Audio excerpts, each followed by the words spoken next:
प्यारे बुज़ुर्गों, माताओं, भाई और बहनों, हम सब यही चाहते हैं कि हमारे सतगुरु के प्याम हमारी ओर हैं। हम चाहते हैं कि उनकी नज़र करम हम पर पड़ें। हम चाहते हैं कि हमारे कुछ हलचल हो, प्यार की हलचल। और यही यादें हम सबको संत कृपाल सिंह जी महाराज और संत दर्शन सिंह जी महाराज की यहाँ खींच के लाती हैं। हम में से कई बहुत खुशकिस्मत हैं जिन्हें इन दोनों महापुरुषों के शारीरिक रूप में दर्शन हुए, क्योंकि उनका प्यार, उनके दिखाया हुआ रास्ता ही है जो कि हमारी ज़िंदगी में हमें अपनी मंजिल की ओर लेके जाता है। संत दर्शन सिंह जी महाराज ने बहुत कुछ रूहानियत के बारे में समझाया। अध्यात्म का रास्ता क्या है, ज़िंदगी का मकसद क्या है। और जब भी हम उनके लिखे हुए लफ्ज़ों को समझने की कोशिश करते हैं तो एक नया रास्ता हम सबके लिए खुलना शुरू हो जाता है। जब हम अध्यात्म के रास्ते को समझने की कोशिश करें तो उसके 3 हिस्से हैं। एक हिस्सा ये है कि हम खोज करें, हम रिसर्च करें, हम धर्म ग्रंथों को पढ़ें, हम महापुरुषों के शब्दों को जानने की कोशिश करें, चाहे वो किताबों के ज़रिए हों, आजकल ऑडियो वीडियो के ज़रिए हों, कि हम एक रिसर्च करें कि हम ज़िंदगी के मकसद को जानना चाहते हैं तो उस मकसद पर पहुँचेंगे कैसे। हमारा मकसद है क्या, हमारी जानकारी इस ज़िंदगी के बारे में क्या है, हमारा रिश्ता नाता इस सृष्टि के साथ क्या है, हमारा कनेक्शन पिता परमेश्वर के साथ क्या है। तो उसकी जानकारी के लिए एक इंसान स्टडी करता है, सोच विचार करता है, रिसर्च करता है, अपना जो भी धर्म ग्रंथ हों जिसमें इंसान बिलीव करता है उनको पढ़ता है, उनको समझने की कोशिश करता है, महापुरुषों की ज़िंदगी के बारे में जानकारी पाता है। महापुरुष तरह तरह के धर्मों में आए, अलग अलग समय पे आए, अलग अलग देशों में आए, तो उनके लिखे हुए जो अनुभव हैं, जो उनको अपनी ज़िंदगी में हुए, ये जो उनकी टीचिंग्स हैं, उनको हम पढ़ते हैं, समझते हैं। तो ये एक हिस्सा है पहला। जब इसकी जानकारी करते हैं तो ये तो समझ में आना शुरू हो जाता है कि पिता परमेश्वर हैं और वो कण कण में समाये हुए हैं। यही सारे महापुरुष हमें समझाते हैं, ये हमें धर्म ग्रंथ भी बताते हैं। और ये भी बताते हैं कि पिता परमेश्वर को हम पा सकते हैं। तो जब ये समझ में आती है तो फिर प्रभु को पाने के रास्ता क्या है उसको हम ढूंढना शुरू कर देते हैं। और जब हम ध्यान से उस रास्ते को ढूंढने की कोशिश करते हैं तो हम सब इस नतीजे पे पहुंचते हैं कि अगर प्रभु को पाना है तो कहीं इधर उधर जाने की ज़रूरत नहीं। ये नहीं कि पिता परमेश्वर यहाँ कोई बड़ी मुश्किल से कहीं पे पहुंचना हो तो वहाँ पर ही खाली पिता परमेश्वर मिलेंगे। ये समझ में आ जाता है इंसान को कि अगर प्रभु को पाना है तो पिता परमेश्वर हमारे अंग संग हैं, हमें अंदर की ओर ध्यान करना है। उसे ही भजन सिमरन कहते हैं, उसे ही मेडिटेशन कहते हैं, उसे ही शांत अवस्था में होना कहते हैं कि हमें दुनिया की हलचल से दूर होना है और शांति को पाना है जो हम सबके भीतर है, कि प्रभु कहीं दूर नहीं, हम सबके अंदर हैं। तो ये दूसरा हिस्सा अध्यात्म का है कि हम फिर उस तरीके को अपनी ज़िंदगी में ढालें, अभ्यास करें, मेडिटेट करें, भजन सिमरन करें, मन को शांत करें, शरीर को शांत करें, ताकि हम अपनी मंजिल तक पहुंच पाएँ। और फिर जब हम प्रभु को पाने के रास्ते पर चलते हैं, किसी पूर्ण महापुरुष से हमें नाम की देन मिलती है, ये 10वां द्वार खुलता है, शिव नेत्र खुलता है उनकी तवज्जो से, उनकी कमाई से, तो फिर हमें ये भी समझ में आते हैं कि हमने किसी का मददगार होना है। हमें बार बार समझाया जाता है कि एक तीसरा हिस्सा भी है अध्यात्म के रास्ते का, जिसका फल उतना ही गहरा है जितना कि अभ्यास करने का है, जितना कि मेडिटेशन करने का है। तो निष्काम सेवा भाव से ज़िंदगी जीना, एक दूसरे का मददगार होना, ताकि हम सब की तकलीफ़ें दूर हों, ताकि हम सब सुख चैन की ज़िंदगी जी सकें, हम सब उस स्टेट में हों जिसमें कि खुशियाँ ही खुशियाँ हों, आनंद ही आनंद। तो हर एक धर्म में हम देखते हैं कि सेवा भाव के ऊपर बहुत जोर दिया गया है, क्योंकि इसके ज़रिए ही इंसान किसी और को फ़ायदा करता है। इसके ज़रिए इंसान जो उसे मिला हुआ है, जो प्रभु की देन उसे मिली है, उसको बांटता है, उसको शेयर करता है। इसके ज़रिए इंसान किसी और के दुख दर्द को हटा पाता है। तो जो सेवा भाव है, जो हर एक इंसान के अंदर होना चाहिए, और सेवा जो कि निष्काम हो, जिसमें कुछ ऐसा ना हो कि हम सेवा कर रहे हैं, किसी की मदद कर रहे हैं क्योंकि हमें लग रहा है कि हमें उनकी ज़रूरत होगी। संत कृपाल सिंह जी महाराज तो फरमाते थे, अगर ये हाथ दे रहा है तो इस हाथ को भी मालूम ना हो। एग्ज़ाम्पल दिया करते थे कि जब हम किसी की मदद करते हैं कि ये नहीं कि किसी को दिखा के मदद करनी है, किसी को बता के मदद करनी है, किसी के सामने मदद करनी है। मदद करनी है क्योंकि हमें अंदर से खुशी हो रही है मदद करने में। और जो सेवा का फल है वो इतना ज़्यादा है कि उनको लफ्ज़ों में बयान करना बड़ा मुश्किल है। और उसका क्या क्या हमें फल होगा, जब महापुरुष समझाते कि इतना अच्छा है फल जितना कि भजन अभ्यास करके होगा, तो आप समझ सकते हो कि किसी की मदद करना निष्काम सेवा भाव से जितना हम सब के लिए कितना बेहतर है। किस किस्म की सेवा होनी चाहिए, एक इस वाक़े से हमें समझ में आ जाता है। अगर आपको ये वाक़या याद रहेगा तो आप देखेंगे कि जब भी आप सेवा करेंगे आपको याद आएगा और आपको समझ में आएगा कि सेवा कैसे करनी चाहिए।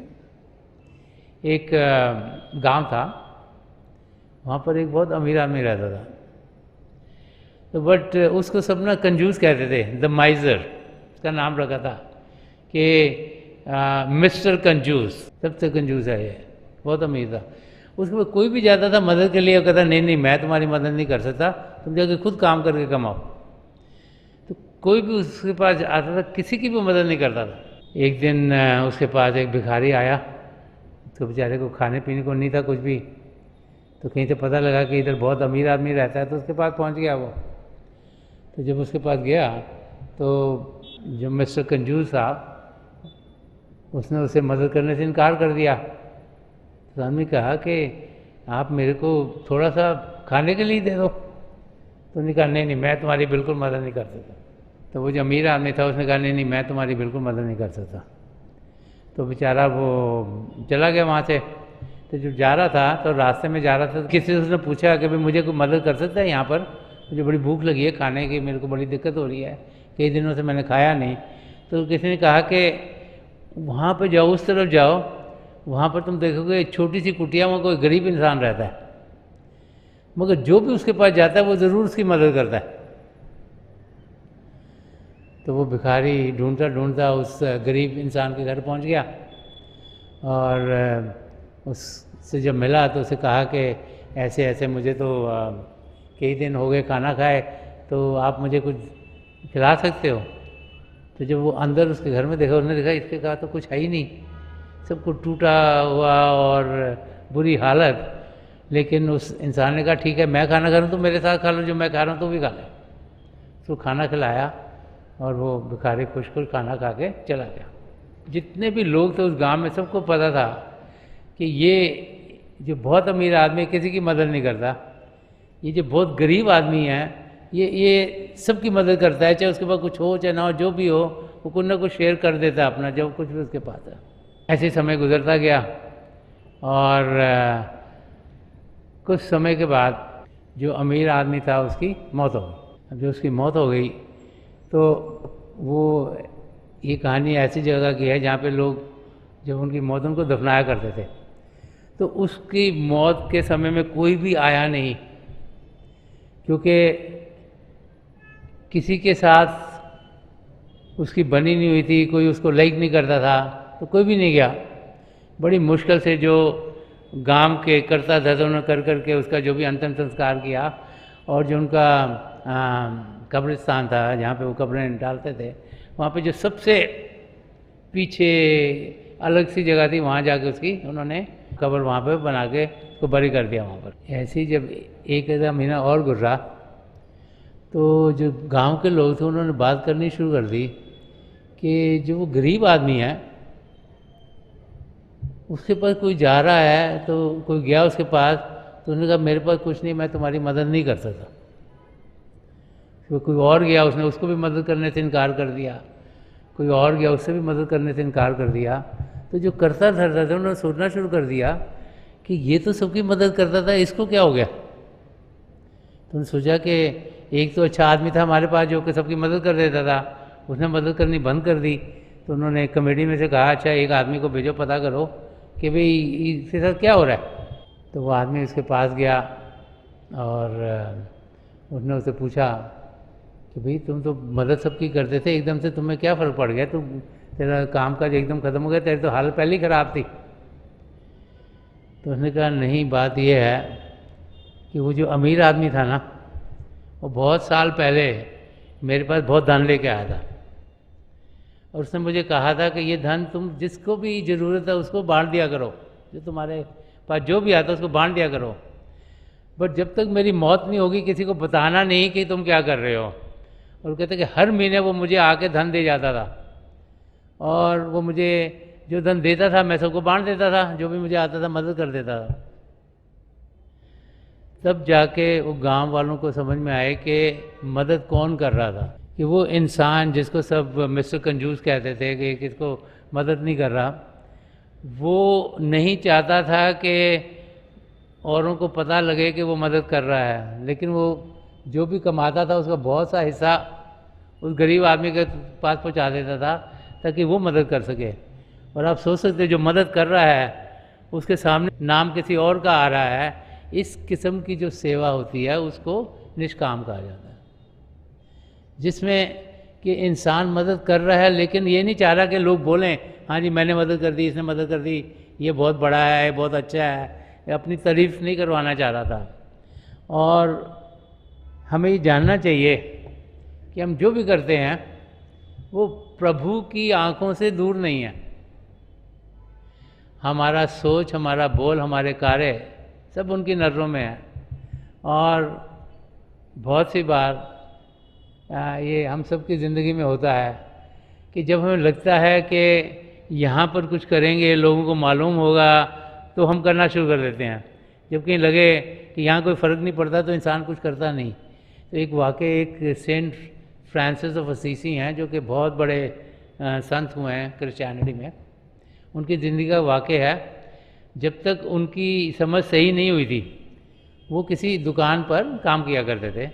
दुकान पर जब काम करते थे तो वहाँ एक दिन एक भिखारी आया, और भिखारी ने उनको कहा कि उसको कुछ दे। तो उन्होंने कहा नहीं नहीं, जाओ जाओ, बहुत काम है, तो यहाँ से चले जाओ। उन्होंने फिर दोबारा मांगा, उन्होंने फिर उसको भेज दिया बाहर। अब जब वो चला गया तो इनको एक ख्याल आया, अंदर से इनकी आवाज़ उठी कि अगर इस भिखारी की जगह कोई आया होता म्यूनसिपैलिटी से या किसी कॉरपोरेशन से या किसी बड़े से ग्रुप से कि तुम थोड़ा चंदा दे दो, तो तुम ज़रूर निकाल के चंदा देते इसको। तुमको लगता कि कोई बड़े लोग आए हैं, इनको चंदा देना ज़रूरी है, तो तुम चंदा देते, और तुमने इसको नहीं दिया। उसके अंदर से आवाज़ आई। यही उनकी ज़िंदगी का वाक़या बताया जाता है। और वो भागे भागे गए उसके पीछे, और भिखारी को फिर उन्होंने कुछ दिया, और उसके बाद कहते हैं कि उनकी ज़िंदगी में एक चेंज आ गया, उनकी लाइफ पूरी बदल गई। और बाद में वो सेंट फ्रांसिस ऑफ असीसी बहुत ही मशहूर हैं कि वो सिर्फ इंसानों के ही नहीं, लेकिन जानवर और परिंदे और मछलियाँ तक की मदद करते थे। उनकी ज़िंदगी के बहुत से वाक़े हैं। तो हम सबको जो अपनी ज़िंदगी जीनी है वो सद्गुणों से भरपूर करनी है, और उसमें सेवा भाव होना बहुत ही ज़रूरी है। संत दर्शन सिंह जी महाराज, जिन्होंने बहुत कुछ रूहानियत के बारे में कहा, गुरु नानक देव जी महाराज की जो 500th बर्थ एनिवर्सरी हुई थी, उस पर संत दर्शन सिंह जी महाराज ने एक किताब भी लिखी थी, बहुत सी पोएम्स की, और उसका अवार्ड भी उन्हें मिला था। तो उसमें एक जगह गुरु नानक जी महाराज की जहाँ टीचिंग वो समझा रहे हैं कि एक सेवादार की ज़िंदगी कैसी होनी चाहिए। तो वहाँ पर उन्होंने फरमाया कि न्याज़मंद सभी को गले लगाते हैं। न्याज़मंद होते सेवादार, जो सेवा कर रहा है, कि न्याज़मंद सभी को गले लगाते हैं, तमाम फ़िरक़ों को एक फर्श पर बैठाते हैं। कि जो एक सच्चा सेवादार है वो हर एक इंसान को गले लगाता है। गले लगाने मतलब प्यार से बातचीत करता है, उसका आदर करता है, उसका सत्कार करता है, उसकी तकलीफ़ को दूर करने की कोशिश करता है। और उसकी यही कोशिश होती है सेवादार की कि जो कुछ भी उसको मिलता है उसकी ज़िंदगी में आराम हो। चाहे वो सेवादार पंडाल का हो, सिक्योरिटी का हो, लंगर का हो, कहीं का भी सेवादार हो, उनकी यही कोशिश होती है और होनी चाहिए कि जो भी आया उसको आराम हो, उसको प्यार से मिलें, उसके दुख दर्द को दूर करें, उसको आराम से कहीं पर बैठाएं, उसको जो चाहिए उसको अगर कुछ खाना है तो खिलाएं, कोई उसको प्यास लगी तो उसको पिलाएं। और उसकी सहूलियत के लिए ही एक सेवादार की ज़िंदगी होती है। यहाँ संत दर्शन सिंह जी महाराज बता रहे हैं, और यही टीचिंग गुरु नानक देव जी महाराज की हैं, ये समझा रहे हैं और फरमा रहे हैं कि तमाम फ़िरक़ों को एक फर्श पर बैठाते हैं। अगर लाइन को समझें तो ज़िंदगी सबकी आसान हो जाएगी। ये हमें समझा रहा है कि लंगर में क्या होता है, कि जब हम सब सत्संग में आते हैं और उसके बाद फिर लंगर ग्रहण करते हैं, तो कतारों में, लाइनों में एक के बाद एक इंसान बैठता है, सेवादार उनको बैठाते हैं एक लाइन में। वो नहीं देखते कि अमीरों की लाइन अलग कर दो, पढ़े लिखों की अलग कर दो, ये अंग्रेज़ आए इनकी लाइनें अलग कर दो, ये गरीब आदमी इसकी लाइन अलग कर दो, ये स्पेनिश बोलता है इसकी लाइन अलग कर दो, ये इंग्लिश बोलता है इसकी लाइन अलग कर दो। वो एक ही लाइन में सबको बैठाते हैं। वो किस लिए? ताकि हम सब जाने हम सब एक ही हैं, कि हमारे रूप अलग अलग हो सकते हैं, हम बाहर से अलग अलग दिखने वाले हो सकते हैं, हमारे बोलने के तरीके भी अलग हो सकते हैं, हम जो कपड़े पहनते हैं वो भी अलग हो सकते हैं, हम जो हमारा ख्यालात हैं वो भी अलग हो सकते हैं, लेकिन हम सब एक ही हैं। हम सब पिता परमेश्वर के परिवार की संतान हैं, और हम में से कोई ऊंचा नहीं, कोई नीचा नहीं। और जब ये इंसान को समझ आ जाए तो वो ज़िंदगी बड़े नम्रता से गुजारता है। ये जो हमारी ईगो है, जो हमें है, जिसने हमें मार दिया है, जो हमें द्वैत की ज़िंदगी में लेके गया है, जो हमें समझाता है कि हम औरों से अलग हैं, जो गलत समझा रहा है हमें, वो दूर होती है। अगर एक लाइन गोरों की लगी होगी, एक कालों की लगी होगी, एक देशों की लगी होगी, एक चीनियों की लगी होगी, जापानियों की लगी होगी, तो सब सोचेंगे सब अलग अलग हैं। और जब मिलजुल के बैठते हैं तो सबको मालूम है कि सब एक ही हैं, कुछ किसी में कुछ भी डिफरेंस नहीं है। और वही जो ये लंगर का सिस्टम है वो यही समझाता है कि आपके साथ कौन बैठा है, खब्बे कौन बैठा है, सज्जे कौन बैठा है, इसका कुछ आपको फ़र्क भी नहीं पड़ना चाहिए, पता भी नहीं लगता। और जैसे जैसे इंसान आता जाता है वैसे वो बैठता चल जाता है। तो संत दर्शन सिंह जी महाराज हम समझा रहे हैं कि अगर हमने ज़िंदगी के मकसद को सही तरीके से जानना है तो हमें जानना पड़ेगा कि हम सब एक ही हैं, हम एक ही पिता परमेश्वर के परिवार के ही सदस्य हैं। जैसे कबीर साहब ने फरमाया कि अव्वल अल्लाह नूर पाया, कुदरत के सब बंदे, एक नूर से सब जग उपजा, कौन भले कौन मंदे। कि सबसे पहले पिता परमेश्वर से उन्हें अल्लाह कहें, वाहिगुरु कहें, गॉड कहें, जेहोवा कहें, ईश्वर कहें, परमात्मा कहें, किसी नाम से पुकारें, उनसे नूर उत्पन्न हुआ। नूर कहें, शब्द कहें, light and sound of God कहें, नाम कहें, वो शक्ति उत्पन्न हुई जिससे सारी सृष्टि रची गई। तो कवि सफर है, हम कौन कहने वाले हैं कि ये अच्छा है, ये बुरा है, ये ऊंचा है, नीचा है, क्योंकि सब एक ही सोर्स से आए हुए हैं, हम सब एक ही हैं। ठीक है, बाहरी रूप से हम अलग अलग हैं। आजकल तो साइंस भी ये कह रही है कि मोर देन 99.9% हम सब की जीन्स एक ही हैं। तो फ़र्क है, कोई कह रहा है 0.1% है, कोई कह रहा है शायद 1% फ़र्क हो। वो सिर्फ है कि हमारी बाहर के अपीयरेंस क्या है, हम लंबे कितने हैं, हमारे नए नक्श क्या हैं, जो बाहर की चीज़ें हैं वो बहुत कम हिस्सा है हमारा, और हम सब उसी के ऊपर ध्यान देते हैं। हम भूल जाते हैं कि हम सब एक ही हैं, और यही महापुरुष हमें बार बार समझाते हैं। और यही एक सेवादार होने के नाते हम सब की रिस्पॉन्सिबिलिटी है कि हम सबको एक ही नज़र से देखें। अब जनरली क्या होता है, अगर आप कहीं किसी ऑफिस में काम करते हैं, बाहर काम करने सब लोग जाते हैं, कोई स्कूल में पढ़ा रहा है, कोई अपना बिजनेस चला रहा है, कोई फैक्ट्री में जाता है, कोई कुछ और कर रहा है, तो वहाँ पर हम सोचते हैं कि जो तो हमारे ऊपर हैं, हमारे मैनेजर्स हैं, हमारे बॉसेस हैं, या जिनके बिजनेस में हम काम कर रहे हैं, उनको तो हम जी हजूर करते हैं, और जिनको हम सोचते हैं हाँ जो हमारे नीचे हैं उनको हम ट्रीट डिफरेंट तरीके से करते हैं।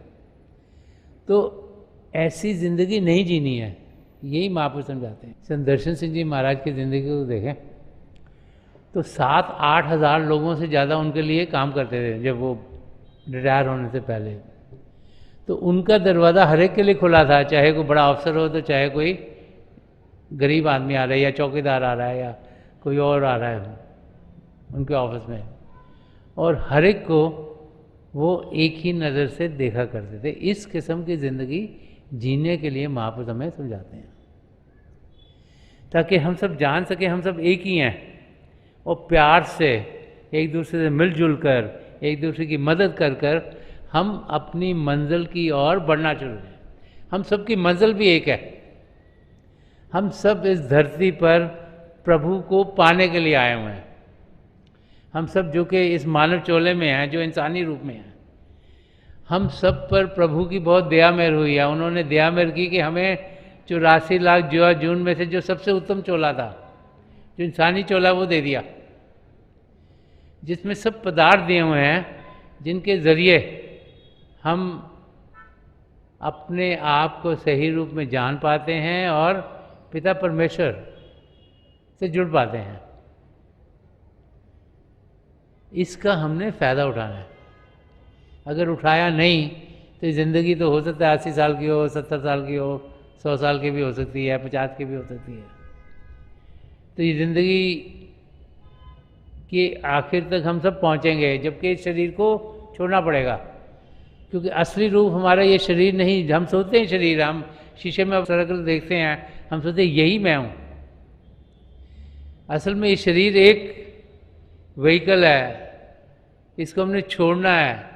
हमारा सही रूप आत्मिक है, उस आत्मा का हमने अनुभव करना है। तो हमें इसको तो फिर छोड़ देना है।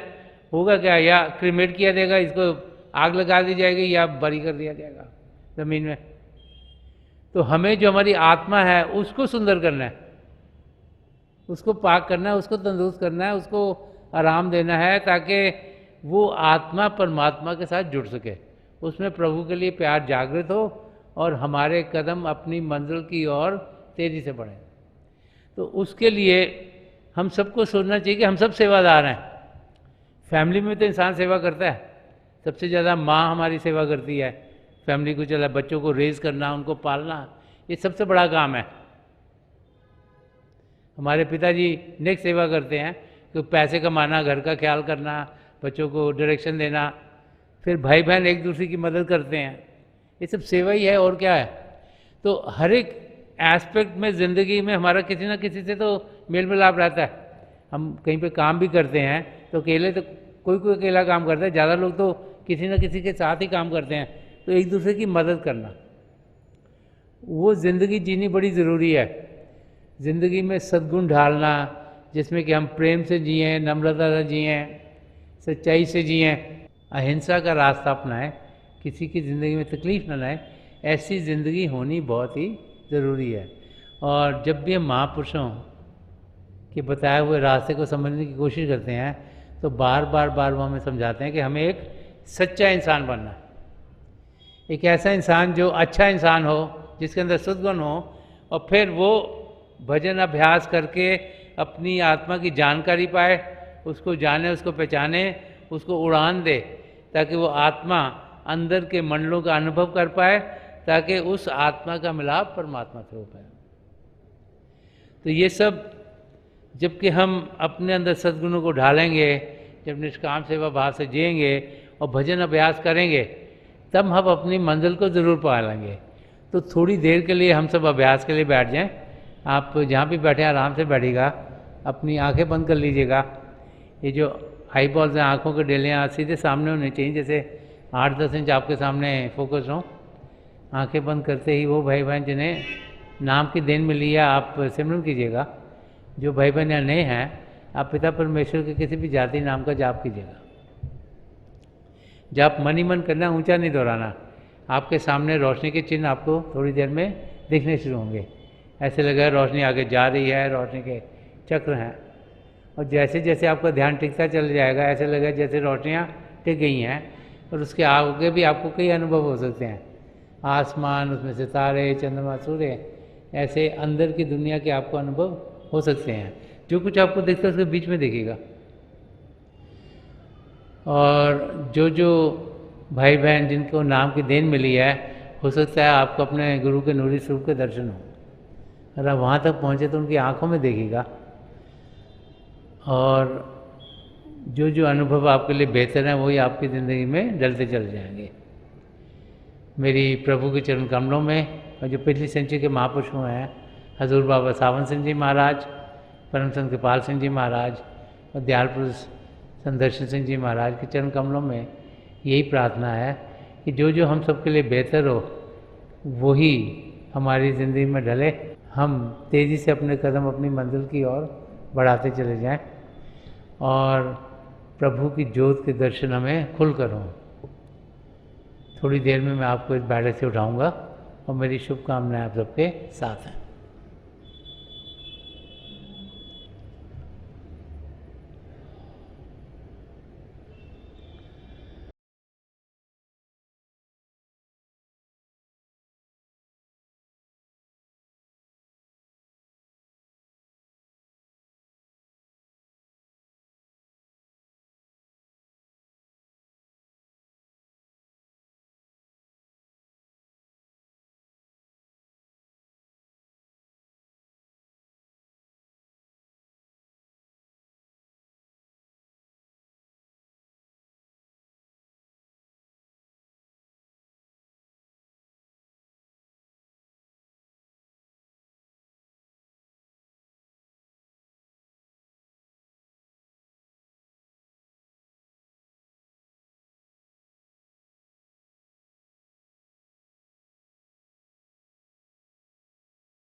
छोड़ दीजिए जी, हाँ प्लीज़ लीव ऑफ।